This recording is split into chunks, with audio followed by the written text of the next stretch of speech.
저희 어머니 저를 위해서, 저희 형제들을 위해서 꽤 점을 많이 보셨던 것 같아요. 점 보고 오시면 늘 이렇게 얘기했어요. 영태야, 네가 제일 좋아. 점 치는 그 결과가 네가 제일 좋다고. 물론 우리 어머님이 다른 형제들에게도 그렇게 얘기했는지 모르겠지만 그런데 아직도 기억나는 것이 있는데 저희 어머님이 그렇게 얘기하셨어요. 너 77세까지 산대. 그리고 정말 예쁜 아내, 그리고 아들, 딸 이렇게 낳고 77세까지 아주 행복하게 산단다, 이렇게 얘기해 주셨던 것이 아직도 기억납니다. 근데 거의 다 맞았어요. 예쁜 아내, 아들과 딸. 지금 아들과 딸, 그리고 예쁜 아내가 있죠. 77세까지 사느냐 못 사느냐 이제 그것만 남았죠. 그런데 참 이상하죠. 이렇게 사로잡힘이 있어요. 그런 것에 막 뇌리에 심기고 사로잡힘이 있어요. 성경에 보면 정말 이렇게 팔자가 드센 분들도 있고 또 저 역시도 그렇게 세상적으로 바라보면 그런 것이 있습니다. 저 신학교 다니면서 늘 생각했었던 부러움이 뭐냐면 왜 목사 아들로 태어나지 못했을까? 저는 그냥 장로님 아들도 아니고 권사님 아들도 아무도 안 믿는데 제가 먼저 그냥 예수를 믿고 신학교에 가게 됐죠. 천방지축 막얼피, 어렸을 때 얼마나 놀림을 많이 당했는지 몰라요.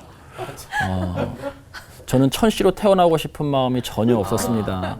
적어도 하씨 정도는 좀 태어나고 싶었었는데 천씨 놀림 아니에요. 근데 제 의사와는 관계가 없는 것이죠.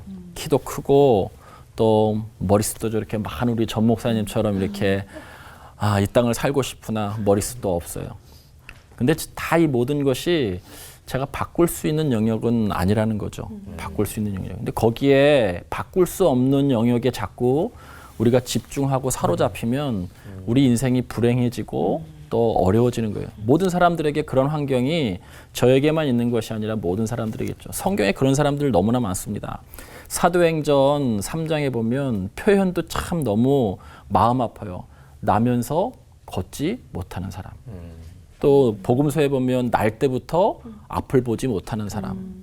그리고 특별히 요한복음 4장에 보면 사마리아 수가성 여인, 여러분 잘 아시죠? 5번 결혼했으나 실패하고 6번째 남자랑 삶에도 불구하고 그 남자가 나를 사랑하지 않는 거죠. 세상에 팔자가 드세도 세상 표현으로 얘기하면 이렇게 드셀 수가 없죠. 그분에게 예수님께서 찾아오셨어요. 그러면서 그의 존재론적 목마름에 대해서 해답을 주시면서 내가 주는 물은 영원히 목마르지 않는다라고 말씀하죠. 그때 이 수가성 여인이 이렇게 얘기합니다. 우리 조상 때부터, 그리고 내가 어렸을 때부터 우리 가족들이 늘 야곱의 우물물, 늘 내려왔었던 그 우물물을 먹고 마셨는데 아니 이것보다 당신이 주는 물이 더 큰 물입니까? 라고 이렇게 질문을 합니다.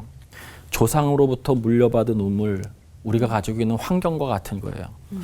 어쩔 수 없는 그런 환경 같은 거죠. 우물은 고인물이에요. 마셔도 또 목마르고 공허하고 수동적이죠. 무엇인가 매여서 사는 삶, 자유가 없는 삶을 상징하는 것이죠. 운명에 사로잡혀서 살게 되면 늘 원망과 불평, 결핍으로 인한 짜증 이런 것밖에 우리가 할 수 있는 것이 없는 것입니다. 인생의 존재론적 목마름, 존재의 영원한 해갈은 바로 이 존재의 이유를 아는 것이죠. 그것이 소명입니다. 예수께서 주시는 물은 바로 그와 같은 물인 거예요. 내가 만일 내게 물 좀 달라 하는 이가 누구인 줄 알았더라면 이렇게 말씀하죠. 내가 만일 내게 물 좀 달라 하는 이 그 예수님이 누구인 줄 알았다면 내게 생수가 주어졌으리라 라고 예수님이 분명히 말씀합니다. 2000년도 초반에 나면서부터 걷지 못했던 여성 장애인이 한 분 계셨어요. 그분은 또 가난했지만 기독교 집안이었어요. 어머니는 늘 이 딸을 위해서 기도했어요. 이 딸이 좀 걷게 해달라고.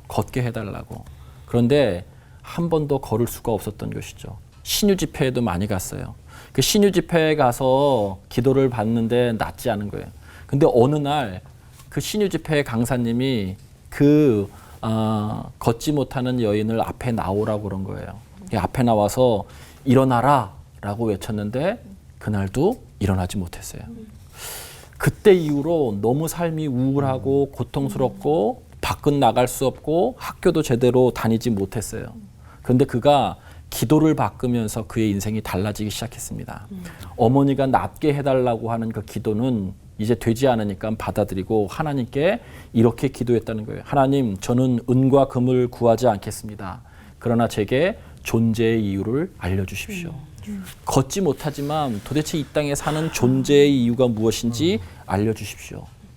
이 기도를 하기 시작하면서 이분이 자신을 발견하게 되고 그리고 또 나에게 주어진 삶이 또 하나님께서 주신 삶의 이유가 무엇인가를 자꾸 질문하면서 세상으로 나가기 시작하고 그 이후부터 자기처럼 어렵고 힘든 사람들을 위해서 대변하는 사람들이 됐고 나중에 훗날에 국회의원이 됐습니다. 그래서 장애인들을 위한 인권에도 앞장섰던 그런 사람입니다. 기도가 바뀌니까 삶이 바뀐 것이죠. 소명은 하나님께서 내게 주신 존재의 이유를 아는 거예요. 은과 금은 구하지 않겠지만 하나님 내가 존재하는 그 이유를 알게 해주십시오. 고인물, 야곱의 우물은 운명 같은 거예요. 그것을 마시면서 살겠는가? 예수님을 만나서 그분으로 통하여서 우리들에게 주시는 소명, 그 샘물을 마시며 살겠는가라고 하는 것은 결국 우리의 선택과 태도의 문제인 거죠.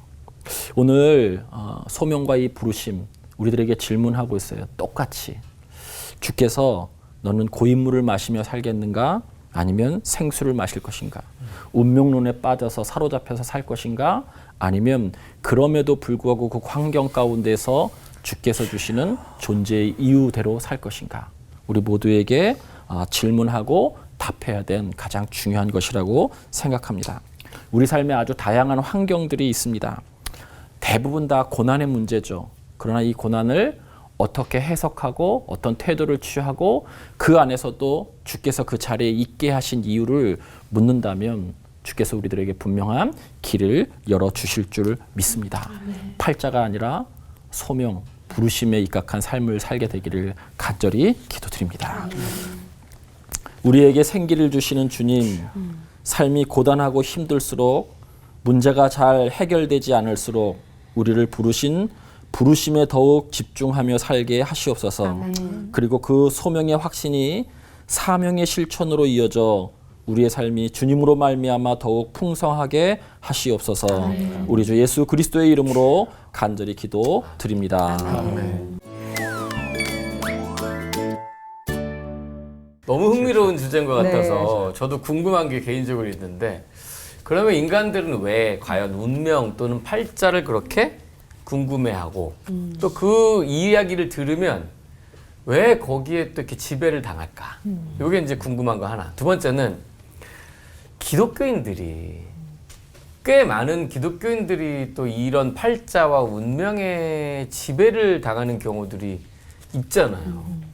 제가 아는 어떤 그 예전에 무당이었던 분이 지금 집사님이 된 신접을 했던 분이 본인의 고객 중에 20%가 크리스천이었대요. 그러니까 왜 기독교인들은 사실은 답을 알면도 불구하고 왜 거기서 벗어날 수 없을까? 기독교인들이. 이 두 가지 질문에 답을 해주시면. 제가 지금 목회하고 있는 교회에 15년 전에 부목사를 했는데 그때 아주 말씀하셨던 것처럼 신령한 분이 교회를 나오셨어요. 이순옥 성도님이라고 하시는 분인데 지금 이제 하나님 나라에 가셨습니다. 결혼을 하셨는데 일찍 남편을 여의고 자녀들과 본인의 생계를 유지하기 위해서 주역을 배우신 거예요. 주역을. 그래서 한평생 기업인들, 연예인들 이런 분들 점을 봐주고 생계를 유지했어요. 근데 예수를 믿는데 이런 분이 또 믿으면 확실하게 또 잘 믿더라고요. 새벽도 안 빠지시고 또 수요 예배, 뭐 주일 예배 다 이렇게 나오시는데 어느 날 수요일 날에는 정말 이분을 어머니처럼 모시는 분들, 점을 이렇게 치셨던 분들이 와서 어머님 찾아오는 것처럼 명절 때도 찾아오고 예배 시간에도 찾아오고 그럴 정도예요. 그분이 그런데 대신방에 대해서 제가 신방을 해야 되는 날이 온 거예요. 근데 그분이 저한테는 늘 마당에서 만나면 이렇게 늘 얘기하는 거예요. 관상이 좋아. 목사님은 참 관상이 좋아. 늘 이렇게 모르겠어요. 또 다른 부목사님한테도 또 그렇게 얘기했는지 모르겠는데 새 가족위에서 신방을 이렇게 받으면서 말씀을 다 전하고 예배를 다 마치고 다과를 하는데 이분이 이런 섭섭한 이야기를 하시더라고요. 나는 공부로서 배워서 평생 이 일을 해왔는데 우리 교회에서 자기를 바라보는 눈초리가 너무 안 좋다는 거예요. 이분이 얼마나 열심히 믿었냐면 점치고 난 다음에 그 받은 복채를 또 헌금을 하세요. 그러면 우리 부목사들이 이걸 받아야 되느냐 말아야 되느냐 이런 거 갖고도 이렇게 이야기를 한 적이 있는 정도로. 근데 이분이 너무 이렇게 섭섭한 마음으로 이야기하면서 이렇게 얘기하시는 거예요. 천 목사, 난 열, 월, 시 다 대박 이렇게 얘기하는 거예요. 왜요? 그랬더니 얘가 본인이 사주를 봐주시겠다고. 그런데 거기서 거절을 하면 실족하시겠더라고요. 그래서 어쩔 수 없이. 궁금하신 건 아니었고. 예, 절대 그런 건 아니었어요.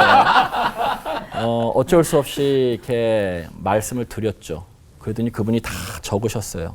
그러고 난 다음에 나중에 내가 이거 다 적은 거 풀이해서 주겠다고 그렇게 이야기하더라고요. 신방 갔는데 제가 꼭 신방 받는 것 같은 느낌이 이제 들었는데 그러고 난 다음에 어느 날 저한테 다 봤으니까 자기한테 다시 오라고 이렇게 얘기하는데 도무지 그걸 받으러 목사가 개인적으로 거길 갈 수가 없는 거예요. 그러면서 호도 지어놨다는 거예요. 그러면서 제가 아직도 기억에 남는 이게 이제 사로잡힘인데 아직도 기억나는 게 천 목사는 45 넣으면 크게 될 거라는 거예요. 맞잖아요. 제가 올포원에 나왔으면 얼마나 크게 됐겠어요. 여기 나왔으면. 근데 제가 조금 있다가 담임 목회를 이제 3번으로 나가느라고 그분을 이제 뵙지 못하고 그분은 이제 하나님 나라에 이제 가셨어요. 왜 안 궁금했느냐라고 왜 안 궁금했겠어요. 45세 넘으면 크게 될 거라고 얘기하는데 사실은 궁금했죠. 그러나 갈 수 없었고 그런데 거기에 매이는 거예요. 45살 이상 되면 크게 된다는데 어느 정도로 크게 될까? 뭐 이런 생각부터 시작해서 여러 가지 인간의 잘못된 전 생각들이 들죠. 사로잡히는 거예요. 지배받는 것이고 궁금하기도 하고. 그게 바로 우리 인간이 가지고 있는 연약함과 불안이죠. 실제로 2000년대 초반 그 통계에 보면 전국의 교회에서 예배 시간에 헌금하는 액수보다 점치는 복채가 훨씬 더 많다고 해요. 그만큼 많은 사람들이 봅니다. 그리고 아마 말씀하셨던 것처럼 그리스도인들도 많이 보죠. 그것이 뭐냐면 인간이 근원적으로 가지고 있는 불안함 때문이죠. 사실 그것은 하나님으로부터 분리된 인간이 가지고 있는 불안인데 그게 원초적인 불안인데 그 불안을 다른 곳에서 자꾸 해결하려고 하는 것이죠. 예수님이 분명히 말씀하시죠. 나를 아는 것, 거기에 영생이 있는 것이다라고 분명히 말씀하죠. 내게 생수가 있다고 말씀하죠. 근데 이것에 대한 우리들이 확신이 없기 때문에 그렇지 않을까 싶은 생각이 들어요. 불안과 연약함이 우리들에게 그런 쪽으로 자꾸 이끄는 것이 아닐까 그런 생각을 해봅니다.